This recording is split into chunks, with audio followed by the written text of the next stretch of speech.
activos y sanos. Reconociendo la estigmatización. ¿Cómo estás, querido amigo?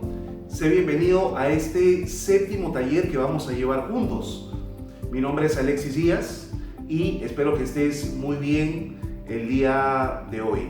Vamos a tratar un tema muy importante que nos va a hacer reflexionar, nos va a hacer evaluar y sobre todo también tomar las medidas necesarias para lograr siempre un mejor bienestar a nivel personal, psicológico y sobre todo también a nivel social. Vamos a conversar sobre reconocimiento y manejo de la estigmatización. No sé si en algún momento pues has escuchado sobre ese término, estigmatización, pero seguro que has tenido la experiencia pues directamente observando o quizás viviendo en algún momento pues parte de lo que vamos a trabajar el día de hoy. Entender qué significa la estigmatización, que es uno de nuestros objetivos. El siguiente, reconocer de pronto cómo es de que se manifiesta la estigmatización en nuestro medio social. También entender cuáles son los perjuicios, el efecto negativo que puede tener la estigmatización en las personas. Y finalmente vamos a trabajar un ejercicio para que podamos ser más conscientes de que la estigmatización debe ser controlada y debe ser manejada de forma oportuna. Espero que disfrutes este taller que vamos a llevar juntos y que sobre todo estés muy atento a todos los detalles que vamos a ir desarrollando a lo largo de esta sesión tan interesante. Primero vamos a definir qué significa la estigmatización. Y vamos a definirlo de la siguiente manera, como un conjunto de actitudes habitualmente negativas hacia un grupo social minoritario. Muchos dirán, entonces esto se parece a lo que se le llama también el prejuicio. Pues sí, es una manera de prejuicio, podemos decirlo de esta manera. La estigmatización vendrían a ser las actitudes que las personas manifiestan en relación a un grupo social minoritario, que puede darse por diversos aspectos, ya sea por ejemplo por rasgos, ya sea por alguna marca en particular, puede ser debido quizás a conductas que son particulares en un grupo social, a preferencias y, ¿por qué no?, también está presente el tema de la salud. Las personas que son afectadas por algún tipo de enfermedad o por algún tipo de perjuicio a nivel de salud pueden ser estigmatizadas por grupos más grandes y de repente eso les puede generar temor, miedo o rechazo. Ahora, ¿es desacreditador estigmatizar? Sí, definitivamente es desacreditador estigmatizar a las personas. Es muchísimo más desacreditador para quien sufre la estigmatización. Tú te preguntarás, ¿y por qué? Porque esta persona tiene que lidiar de pronto con el rechazo, la indiferencia, la desaprobación y las actitudes negativas por parte de grupos mayoritarios. Si damos algunos ejemplos, podríamos decir, por ejemplo, que en algún momento se ha estigmatizado de que las mujeres no pueden llevar a cabo trabajos fuertes como el hombre. O por ejemplo, que las mujeres no pueden asumir posiciones de liderazgo tal y como el hombre siempre lo ha hecho. Eso poco a poco se ha ido derribando a través del tiempo. Estos estigmas y estas actitudes han ido derribándose, puesto que la experiencia nos demuestra, por ejemplo, que las mujeres son muy capaces como el hombre para realizar muchísimas tareas y para asumir, ¿por qué no?, también posiciones de liderazgo. Ahí tenemos un ejemplo.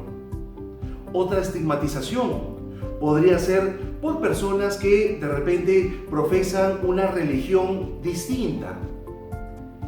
Automáticamente eso puede ser, estas personas tienen una visión de la vida diferente, o automáticamente quieren, mientras conversan contigo, pues quieren cambiarte. Entonces, ¿qué hago? Me alejo de ellos. Y no todas las personas siempre van a querer buscar ese cambio. Pueden ser personas comunes y corrientes que tienen una ideología, una forma de pensar, pero que se conducen naturalmente como cualquier otra persona. ¿Correcto? Entonces, ahí tenemos algunos ejemplos para poder entender cómo es que se manifiesta la estigmatización. A nivel laboral también. A nivel laboral pueden haber muchísimos estigmas, no solamente por género, sino también de repente por condición laboral, ya sea de repente por tema de experiencia, cuando se les estigmatiza a una persona de repente mucho más joven, que no tiene tanta experiencia, y los grupos de mayor experiencia dicen, no, este jovencito no sabe, seguro se va a equivocar muchísimo. Automáticamente vamos a tener que enseñarle, vamos a tener que corregirle, porque si no, no va a hacer el trabajo bien. Pero vamos a encontrar de que también hay jóvenes de que van a instruirse, van a aprender y de repente van a responder bien en el corto plazo. Entonces es muy importante controlar la estigmatización. Tú te preguntarás, querido amigo, ¿y por qué se mantiene la estigmatización? ¿Por qué las personas siguen estigmatizando? ¿Por qué la sociedad sigue estigmatizando hasta el día de hoy? Bueno, por 3 razones principales. La primera, porque es una clase de control sobre un grupo social. Es decir, yo, que pertenezco a aquella persona de características promedio, en su mayoría, puedo controlar a un grupo minoritario. Entonces me siento más importante, me siento superior, me siento con mayor fuerza y con mayor valía.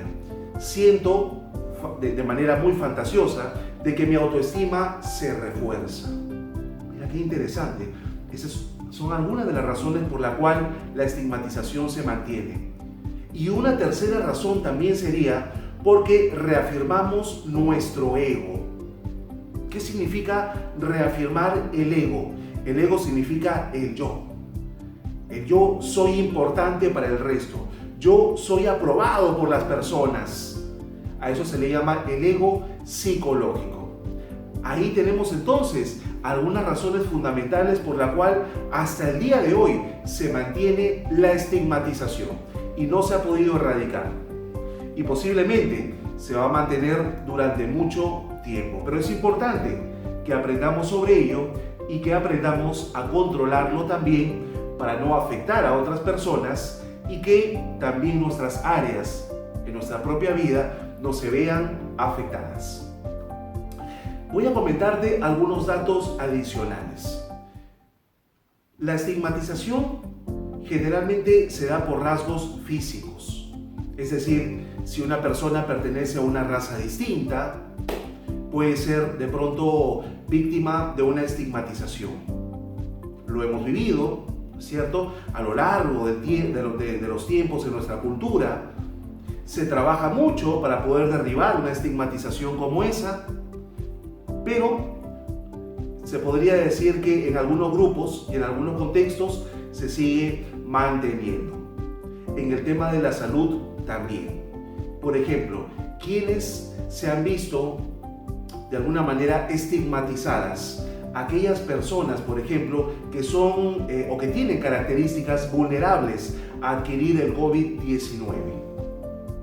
No te acerques, por ejemplo, a esta persona que es muy joven, porque seguro es asintomático. Porque generalmente los jovencitos no reaccionan rápido con los síntomas al COVID-19, pero sí pueden contagiar al que es mayor. Y se ha vivido mucho eso, y se habla bastante de eso en las redes sociales. Los jóvenes que pueden ser fuente del virus, o en el caso de los niños también, son asintomáticos. Generalmente dicen, ¿no es cierto? Pero pueden contagiar a los mayores. Entonces, hemos estado observando, hemos estado viendo a lo largo de estos últimos meses de que algunos grupos empiezan a ser víctimas de estigmatización también en ese sentido. ¿Por qué? Porque se refuerza mucho esos datos en los medios de comunicación. Una persona, por ejemplo, que ha sufrido de COVID-19 y que ha superado la enfermedad, también puede ser víctima de la estigmatización. ¿Por qué? Porque ahora se conoce, ¿no? y se ha aprendido de que de pronto pues aquellas personas que han tenido el COVID-19 de repente podrían seguir siendo portadores del virus, a pesar de que no hay sustento científico de ello, a pesar de que se comenta lo contrario, pero igual, a veces se comenta eso en las redes sociales y de pronto el saber de que alguien muy cercano a mí puede tener el COVID-19, ha tenido el COVID-19, igual es como si lo tuviera. Ahí nos vamos dando cuenta que las creencias y las suposiciones forman o son parte muy importante para que se puedan disparar las estigmatizaciones. A continuación, voy a comentarte cómo es que se da este proceso. ¿Cómo se da el proceso de la estigmatización? Primero, que nosotros hemos aprendido a estigmatizar en base a las enseñanzas de otras personas. Es decir, que la estigmatización se da por un aprendizaje social. Así es. Efectivamente, la estigmatización puede darse por un aprendizaje social. De pronto, pues, el etiquetar, el calificar a las personas, y nosotros desde pequeños empezamos a aprender y crecemos con la idea de que calificar o etiquetar a las personas es lo normal a nivel social, hace que nosotros aprendamos cada día y que de pronto nuestras percepciones también sean positivas o negativas en función a alguien, por temas de raza, por temas de salud, por temas de condiciones socioeconómicas, de género, etc. ¿Correcto? Entonces queda muy claro que la estigmatización se produce por un constructo social, donde nosotros aprendemos a responder de forma positiva o a veces a responder de forma negativa sobre un grupo social en particular. Luego, ¿qué pasa? Bueno, lo que va a ocurrir es que nosotros seguimos aprendiendo en el tiempo y nos motivamos también a seguir estigmatizando, porque nos hace sentir bien, porque la sociedad nos dice que está bien estigmatizar, nos refuerza, incluso se dan como burlas, se dan como apelativos, calificativos, y lo vemos incluso en los programas humorísticos también, donde se estigmatiza a algunos grupos, ya sea por su forma de hablar, por su procedencia, por su raza, etc. ¿Okay? Entonces hemos ido aprendiendo a estigmatizar, y cuando ya somos adultos, lo que nosotros hacemos es pues consolidar estos aprendizajes. Y luego, ¿qué pasa? Nosotros le enseñamos a otras personas, a nuestros hijos, hermanos más pequeños o a nuestro entorno, enseñamos de que estigmatizar a ese grupo es algo aprobado, es algo normal y nos podemos permitir hacerlo. Eso quería explicarte en este proceso, querido amigo. La estigmatización es algo aprendido. A lo largo de los miles de años, el ser humano ha aprendido a estigmatizar, pero lamentablemente eso ha generado también que se produzcan diversos perjuicios. Y a continuación voy a explicarte un poquito más sobre ello, para que podamos seguir profundizando sobre este tema que es tan, pero tan interesante. Entonces, en ese sentido, querido amigo, quiero ahora explicarte cuáles son los efectos o las consecuencias que puede tener nuestra actitud al momento de estigmatizar a un grupo social. Primero, te voy a pedir que hagas un poco de memoria. Yo también voy a hacer un poquito de memoria también en relación a esto, y te preguntaría, ¿en algún momento has tú de repente señalado o te has burlado de alguna persona por su condición física, su condición social, económica, raza, género, o de repente por alguna discapacidad, tal vez. Hagamos un poco de memoria. Yo sé que puede ser una pregunta un poco fuerte, pero si empezamos a revisar a lo largo de nuestra historia personal y social, nos vamos a dar cuenta que en algún momento, quizás inconscientemente, lo hemos hecho. Por ejemplo, el burlarse de una persona quizás por su raza. Se han escuchado, por ejemplo, chistes como diciendo, esta persona, como es de raza negra, no es tan inteligente como los demás, solamente piensa hasta las 12, nada más. ¿Lo hemos escuchado en algún momento? Algunos dirán, sí, la verdad que sí lo he escuchado, e incluso de repente he sido partícipe de esa broma, pero fue sin querer, básicamente fue solamente un chiste. En el colegio, de repente hemos estigmatizado, o tus hijos han sido víctimas de estigmatización, o de repente sin querer han estigmatizado también a una persona, por ejemplo, o un compañero que de repente es un poquito llenito, o una compañera que es un poco llenita, y dicen, tú no puedes saltar en la hora de educación física, por ejemplo, ¿no? No, se cansa rápido, tú no puedes saltar. No, tú no estás hecho para los deportes, tú eres malo en los deportes, porque no tienes condición física. Bueno, vamos a darnos cuenta que hay diversas temáticas por las cuales se podría dar la estigmatización, pero quiero comentarte sobre los efectos negativos y perjudiciales que nuestra actitud estigmatizadora puede tener sobre aquellas personas que lo sufren. Por ejemplo, baja autoestima. La estigmatización, cuando empieza a ser de pronto manifestada desde los primeros años sobre otras personas, esto puede generar de pronto pues algo perjudicial en la autoestima personal. Tu autoconcepto, es decir, cómo te defines a ti mismo, puede verse perjudicado. Obviamente en la persona que es estigmatizada, quien es víctima de estigmatización. Su autoimagen puede verse distorsionada. Esa persona no se siente parte de un grupo, se siente rechazado del grupo.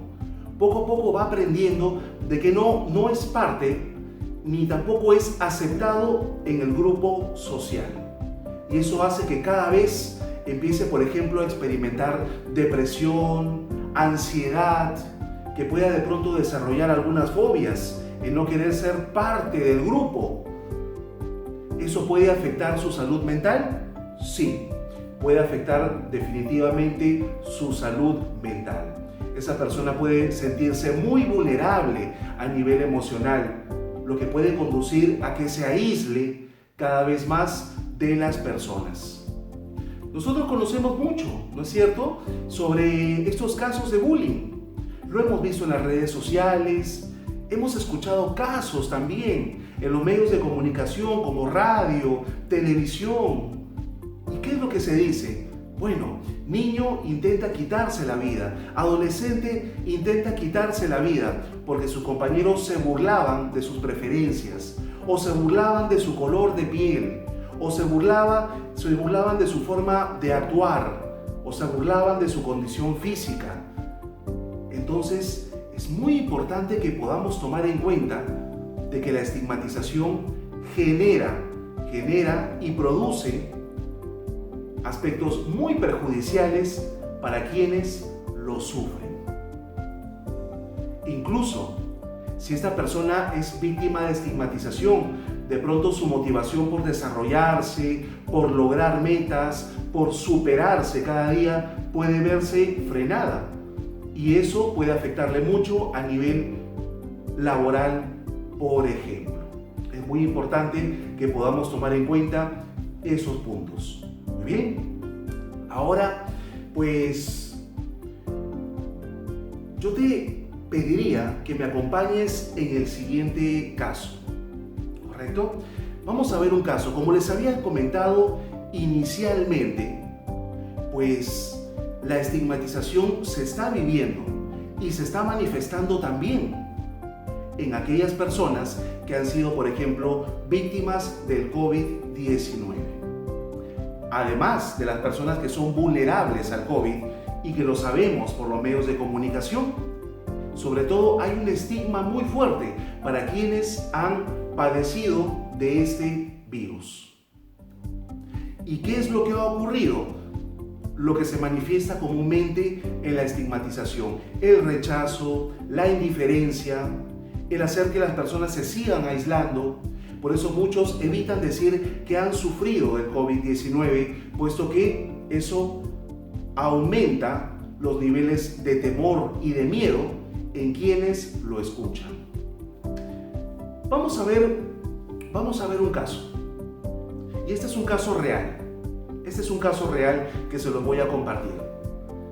Entonces, de pronto yo te pediría que identifiques, por ejemplo, las siguientes características.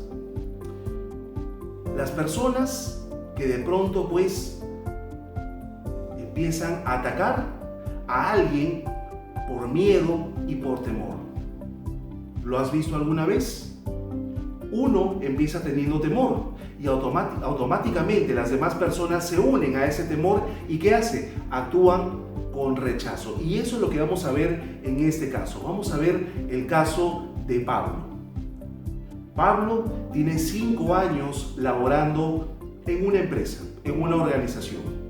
Pablo se ha caracterizado siempre por ser una persona muy dinámica, muy colaboradora, una persona que siempre brinda soporte, considerado un buen compañero y en algunos casos un muy buen amigo. Pero de pronto, Pablo pues ya no viene a trabajar. Pablo ya no viene a trabajar y de pronto sus compañeros se preguntan, ¿y por qué Pablo ya no viene a trabajar?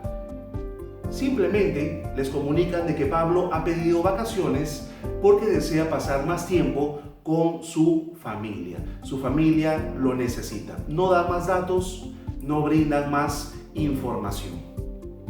Correcto. Bueno, pasan los días, las personas dicen, uy, ¿cómo estará Pablo? Se le extraña bastante, ojalá que ya regrese de sus vacaciones. Pablo no contesta los mensajes, cuando le escriben por WhatsApp o cuando lo llaman, no hay respuesta. Bueno, dicen los compañeros, de repente está muy ocupado con la familia. Y de pronto, uno de los compañeros más cercanos a Pablo, observa algo en uno de los mensajes de Facebook, en una de las historias. Y era un primo que pues vivía en el extranjero, un primo de Pablo, y que había puesto algo como, por ejemplo, primo, espero que te estés recuperando, tú eres una persona muy fuerte y el COVID jamás te va a vencer. Automáticamente, este compañero, cuando lee lo que se había escrito en este post, cuando llega a su centro de labores, donde también trabaja Pablo, lo comenta a todo el grupo y les dice, ya sé por qué nuestro compañero Pablo no viene a trabajar. No es por vacaciones, ha sido víctima del COVID-19. Automáticamente todos los compañeros se llenan de miedo, de ansiedad y empiezan a especular y a especular. ¿No es cierto? ¿Estará bien? ¿Habrá fallecido? ¿Habrá contagiado a otras personas? ¿Nos habrá contagiado a nosotros quizás? Y se empieza a generar una ola de temor y de miedo. En los siguientes días, el jefe del grupo se sienta a conversar con los compañeros. Y entre los objetivos de la reunión era para comentarles lo que le había pasado a Pablo. Había dicho este jefe de que Pablo había necesitado dejar de trabajar por su salud. No habían dado mucha información al respecto porque no querían alterar, porque no querían generar temor. Y todos estaban muy atentos a escuchar qué iba a decir este jefe. Y este jefe dijo, lo que pasa es que Pablo tuvo COVID-19. Y él mismo me ha pedido de que yo se los comente a ustedes, ¿correcto? Porque porque quiere recibir un poco de solidaridad. Pero la buena noticia es de que Pablo ya superó el COVID-19. Ya está bien y va a regresar a trabajar la próxima semana. De pronto uno de los compañeros dice: pero jefe, un momento, si Pablo tiene el COVID-19, entonces de repente todavía tiene el virus y nos puede contagiar a todos. Y el jefe pregunta: ¿y cómo puede saber eso? Si se sabe que el virus muere a los 14 días. Y esta persona, este compañero dice: no, porque yo he leído en las redes sociales, incluso en los comentarios de otras personas y de amigos cercanos, de que una persona puede seguir teniendo el virus latente y puede contagiar a otras personas. Obviamente no hay un sustento científico ni evidencia científica de ello. Entonces este jefe les dice que guarden la calma, que no pueden hacer ese tipo de suposiciones. Pablo está bien, ha sido dado de alta y va a regresar a trabajar. Todas las personas se quedaron callados, se fueron y luego en el patio del trabajo conversaron y dijeron: no, porque yo estoy seguro, el más líder de todos dice: yo estoy seguro de que de repente tiene el virus todavía, debemos alejarnos, tenemos que cuidar a nuestras familias, no podemos enfermarnos ni enfermar a nadie, tenemos que alejarnos de Pablo y vamos a mandarlo otra vez a su casa. Todo el mundo entonces dice: sí, vamos a actuar de esa manera. ¿Qué es lo que ocurre? Pues ellos se alejan de Pablo, obviamente usan sus protectores, mascarillas, pero se alejan incluso hasta más de 2 metros de él, hacen grupo solo entre ellos y Pablo se ve aislado, no quieren conversar con él, o ya no conversan con él como lo hacían antes de que se enteraran de esto. ¿A qué quiero llegar con esta historia? Una historia que es real, querido amigo. De que a veces, debido a suposiciones, a temores personales y temores colectivos, de pronto podemos hacer sentir mal a una persona y conducirnos de forma a veces demasiado punitiva o castigadora sin tener la evidencia clara de que esa persona puede ser perjudicial para nosotros. De repente no lo es. No hay una evidencia científica que nos diga de pronto si Pablo todavía tiene el virus. Él ha sido dado de alta. Médicamente se puede decir que está bien en su salud. ¿Cómo de pronto poder evaluar un poco más nuestra actitud? Yo te invito a que te formules algunas preguntas. Como por ejemplo, la primera: ¿existe evidencia de que el virus todavía esté latente en el organismo de Pablo? Ya te dijeron los médicos del trabajo de que todo está bien, pero sin embargo sigues alegando de que él puede tener el virus. Esa es la primera pregunta. La siguiente pregunta: a pesar de que tienes miedo y vas a seguir con tu protocolo de seguridad, ¿insistes en alejarte más todavía de Pablo y evitar conversarle? A pesar de que vas a seguir con tu protocolo de seguridad como es normal y como tiene que ser, a pesar de ello, ¿insistirás con tu actitud de ser indiferente a tu compañero? Y la siguiente pregunta sería también: ¿cómo crees que Pablo se sentiría o debe estar sintiéndose viendo el rechazo de sus compañeros? Él esperaba la aceptación, el apoyo y al menos la comprensión.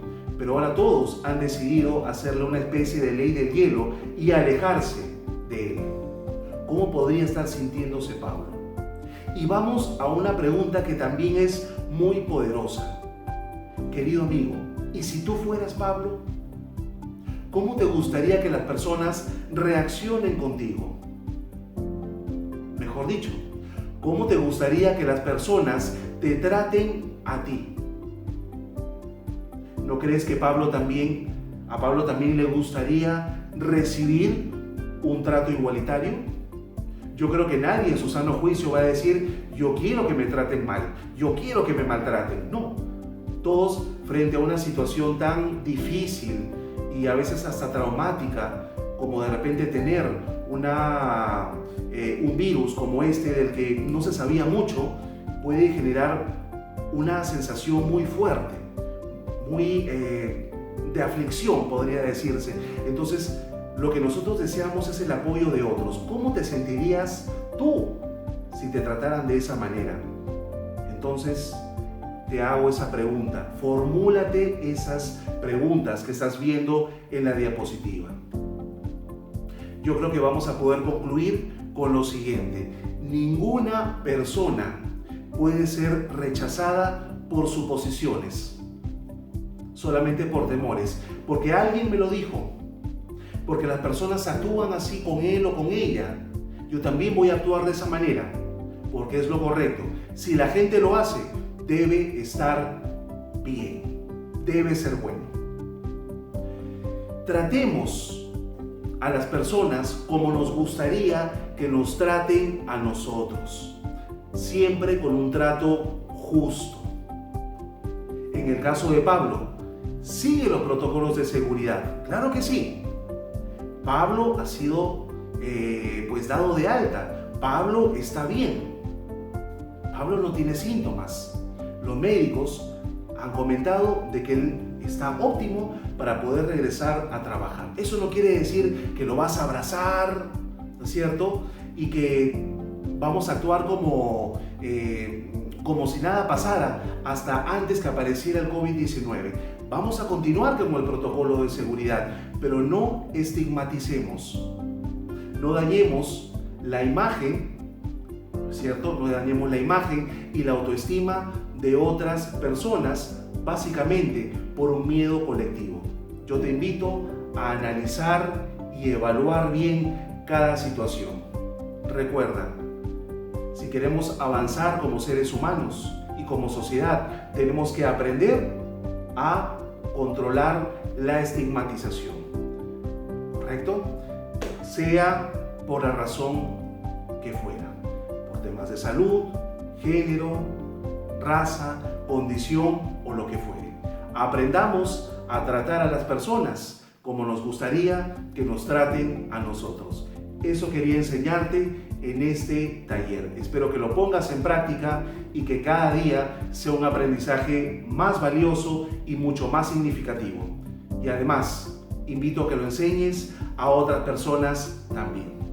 Te mando un fuerte abrazo, espero de que estés muy bien y estoy contento de haberte acompañado a lo largo de estas sesiones. Te mando un abrazo a la distancia muy fuerte y siempre para adelante, querido amigo.